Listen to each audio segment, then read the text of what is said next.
In a lot of areas of Ohio, just like this one, we've had some times of very heavy rain events and several inches of rain over a short period of time. Even in this area last week, we had some growers say they got 9 inches of rain in 1 week. So we just want to make sure people are aware there's going to be some water damage, some drowned out spots, and some yield loss from these heavy rain events.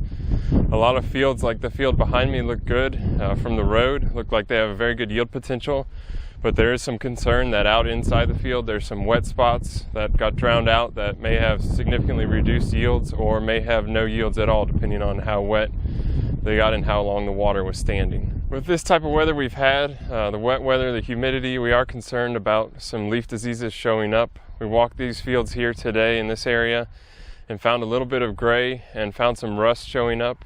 Some of those symptoms from rust can be a little bit confusing. They look similar to gray early on, but you just need to make sure you're looking for the specific symptoms on the gray, the parallel lines on the lesions, more of a rectangle shape.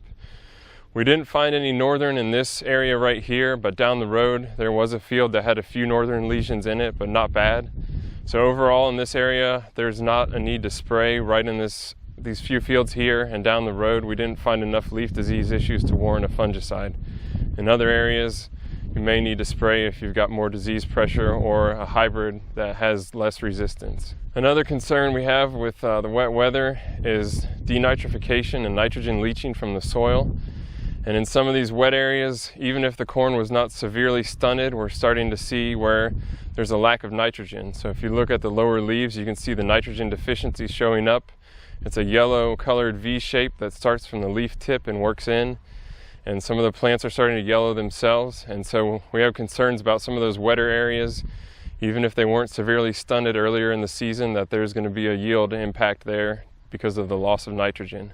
Wet weather has affected soybeans as well. There are some drowned out spots in fields. Some fields were planted later, and although that's normally known as a possible reason for yield loss, we have seen in other years that later planted beans can still yield average or above average yields. One critical piece will be what kind of rains do we get this fall when we're into seed fill on the pods and how the pods fill out. So beans still have a potential to raise very good yields. It just depends on, do we keep getting rains or does it start to get dry and we get a little more stress when we need the rains later this fall. There is a lot of potential still for this corn crop. I think because of the issues we've talked about today, many areas won't see bumper crops, but you still could have very good average or close to average crops. Still very good production potential out there, especially if we continue to get rains. It rained here last night a little bit and it's raining here today. So at this point, if we continue to get rains and the warm weather we need, the crop will continue to develop and there is still potential for good yields this year.